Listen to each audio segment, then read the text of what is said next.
മക്കളെ നമ്മൾ അർത്ഥം കണ്ടെത്തുക എന്ന് പറയുന്ന പഠനപ്രവർത്തനം നോക്കി, പര്യായം എഴുതുക എന്ന് പറയുന്ന പഠനപ്രവർത്തനം നോക്കി, പദങ്ങൾ കണ്ടെത്തുക എന്ന പഠനപ്രവർത്തനവും നോക്കി അല്ലേ. അടുത്ത എന്തായിരുന്നു? വരികൾ കണ്ടെത്തുക. ഏതൊക്കെ വരികളാണ് കണ്ടെത്താൻ പറഞ്ഞിരിക്കുന്നത്?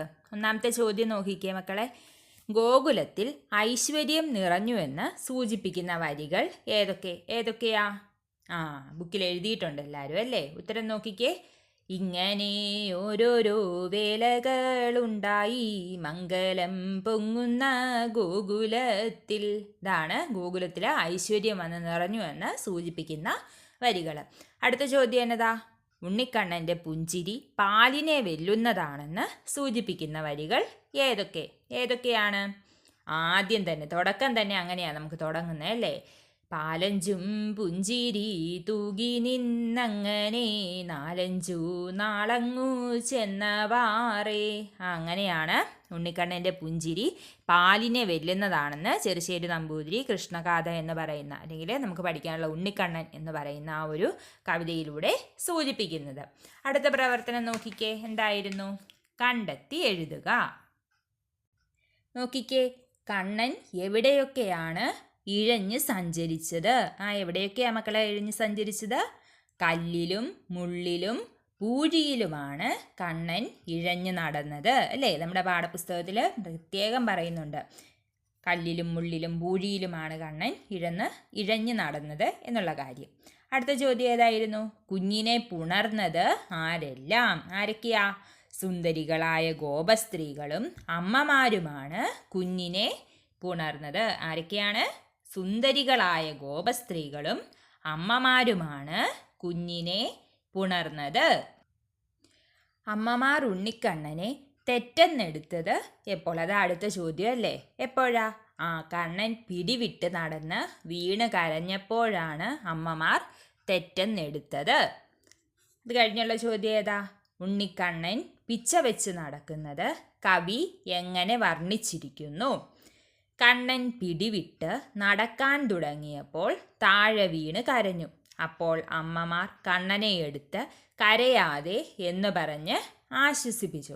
കുഞ്ഞു പിള്ളേരൊക്കെ വീഴുമ്പോഴത്തേക്കും നടക്കുമ്പോഴത്തേക്കും വീഴും അല്ലേ.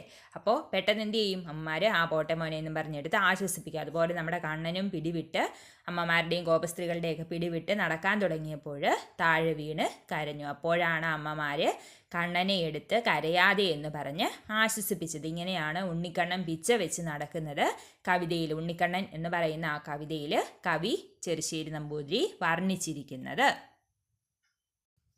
മക്കളെ, പുസ്തകത്തിലെ പഠന പ്രവർത്തനം അടുത്ത് തന്നെതായിരുന്നു. ശരിയായവ കണ്ടെത്തി ചേർത്തെഴുതുക അല്ലേ. നമുക്ക് പരീക്ഷയ്ക്കൊക്കെ എപ്പോഴും പ്രതീക്ഷിക്കാവുന്ന ഒരു ചോദ്യമാണ് ഏത്? ചേരുംപടി ചേർത്തെഴുതുക എന്നും പറഞ്ഞ് അല്ലേ. അതുപോലെ അപ്പം ഏതൊക്കെയാണ് ഇവിടെ കൊടുത്തിരിക്കുന്നത്? നമ്മൾ ബുക്കിൽ അത് ശരിയാക്കിയാണ് എഴുതിയിരിക്കുന്നത്. അപ്പം ശ്രീകൃഷ്ണൻ്റെ പിതാവ് ആരായിരുന്നു?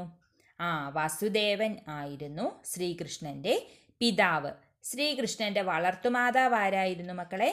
യശോദയാണ് ശ്രീകൃഷ്ണൻ്റെ വളർത്തുമാതാവ്.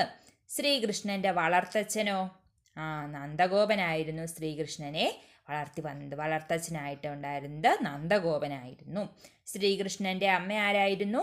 ദേവകിയായിരുന്നു ശ്രീകൃഷ്ണൻ്റെ അമ്മ. അപ്പോൾ ഒന്നും കൂടി ഒന്ന് ഓർത്ത് നോക്കിക്കേ. ശ്രീകൃഷ്ണൻ്റെ പിതാവ് ആരാണ്? വസുദേവൻ. ശ്രീകൃഷ്ണൻ്റെ മാതാവോ അല്ലെങ്കിൽ അമ്മ? ദേവകി. ശ്രീകൃഷ്ണൻ്റെ വളർത്തുമാതാവ് ആരായിരുന്നു? യശോദ. ശ്രീകൃഷ്ണൻ്റെ വളർത്തച്ഛൻ നന്ദഗോപൻ. കാണാതെ പഠിക്കണം കേട്ടോ. പരീക്ഷയ്ക്ക് തീർച്ചയായും പ്രതീക്ഷിക്കാവുന്ന ചോദ്യങ്ങളൊക്കെ ആയത്. അപ്പം നന്നായിട്ട് പഠിക്കുക ഇതൊക്കെ. പുസ്തകത്തിലെ അടുത്ത പഠന പ്രവർത്തനം എന്തായിരുന്നു മക്കളെ? താളത്തിൽ ചൊല്ലുക എന്നതാ അല്ലേ. നമുക്ക് ഏതൊരു കവിത കിട്ടിയാലും നമുക്ക് ഏതൊക്കെ ട്യൂണിൽ ചൊല്ലാൻ പറ്റും? സിനിമാ പാട്ടുകളുടെ ട്യൂണിൽ ചൊല്ലാൻ പറ്റും, അല്ലെങ്കിൽ ബാക്കിയുള്ള ഓരോരോ വൃത്തങ്ങളുടെ, നിങ്ങളത് പഠിച്ചിട്ടില്ലായിരിക്കും, കുഞ്ഞു പിള്ളേരല്ലേ. അപ്പോൾ സിനിമാ പാട്ടിൻ്റെ ട്യൂണിൽ അല്ലെങ്കിൽ നമുക്ക് ഇഷ്ടമുള്ള രീതിയിലൊക്കെ നമുക്ക് ഒരു കവിത ചൊല്ലാനായിട്ട് സാധിക്കും. ഇതുപോലെയാണ് അടുത്ത പ്രവർത്തനം താളത്തിൽ ചൊല്ലുക എന്നുള്ളത്. അത് കഴിഞ്ഞുള്ള പ്രവർത്തനം എന്താണ്? അർത്ഥവ്യത്യാസം കണ്ടെത്തുക. നിങ്ങളൊക്കെ ബുക്കിൽ എഴുതിയിട്ടില്ലേ മക്കൾ? അതൊക്കെ ഒന്ന് വായിച്ചു നോക്കിയാൽ മതി. ഇങ്ങനെ ഓരോരോ വേലകൾ ഗോകുലത്തിലുണ്ടായി. അപ്പോൾ വേല എന്ന് പറയുന്ന ആ ഒരു പദത്തിന് എന്തൊക്കെ അർത്ഥവ്യത്യാസങ്ങൾ ഉണ്ട് എന്ന് മനസ്സിലാക്കാൻ പറ്റും. പിന്നെ എല്ലാ പരാജയത്തിനും കാരണം അവൻ്റെ ഓരോരോ വേലകൾ തന്നെ, ആ ഒരു വേല തന്നെയാണ് ഇവിടെയും പറഞ്ഞിരിക്കുന്നത്. അപ്പോൾ ഇത് നിങ്ങളൊന്ന് മനസ്സിലാക്കി ഇരുന്നാൽ മതി.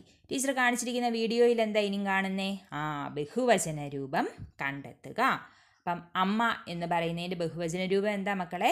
അമ്മമാർ എന്നതാണ് കേട്ടോ. അച്ഛൻ, അച്ഛന്മാർ. കുട്ടി, കുട്ടികൾ എന്നതാണ് അതിൻ്റെ ബഹുവചന രൂപം. ചേട്ടൻ, ചേട്ടന്മാർ. അപ്പോൾ ഒന്നും കൂടി ഒന്ന് നോക്കിക്കേ. അമ്മ, അമ്മമാർ. അച്ഛൻ, അച്ഛന്മാർ. കുട്ടി, കുട്ടികൾ. ചേട്ടൻ, ചേട്ടന്മാർ. മനസ്സിലായില്ലേ? ഒന്നാമത്തെ പാഠം ഉണ്ണിക്കണ്ണൻ എന്ന് പറയുന്ന പാഠം നമ്മൾ മനസ്സിലാക്കി. പാഠത്തിലെ ആശയം ടീച്ചർ പറഞ്ഞു തന്നു. അതൊക്കെ ഒന്ന് നന്നായിട്ട് കേൾക്കുക. പിന്നെ എന്താണ്? ചോദ്യോത്തരങ്ങളൊക്കെ ഉണ്ട്. നമ്മൾ പഠന പ്രവർത്തനങ്ങൾ ഓരോന്നും ഇപ്പോൾ നമ്മൾ പറഞ്ഞ റിവിഷനിൽ നമ്മൾ പറഞ്ഞു പോയി. നല്ലതുപോലെ പഠിക്കുക. ഇന്നത്തെ എക്സാം നല്ല ഭംഗിയായി എഴുതി നല്ല മാർക്ക് എല്ലാവരും മേടിക്കണം. ഇനി നമുക്ക് ഒരു പാഠം കൂടി ഉണ്ടല്ലോ. ഏതായിരുന്നു? ആനയും ആടും പോലെ അല്ലേ? നമുക്കെല്ലാം ഇഷ്ടമുള്ള കഥയായിരുന്നു അത്. നമുക്കിനി ആനയും ആടും പോലെ എന്ന് പറയുന്ന പാഠഭാഗത്തിലെ കാര്യങ്ങളെക്കുറിച്ച് പഠിക്കാം.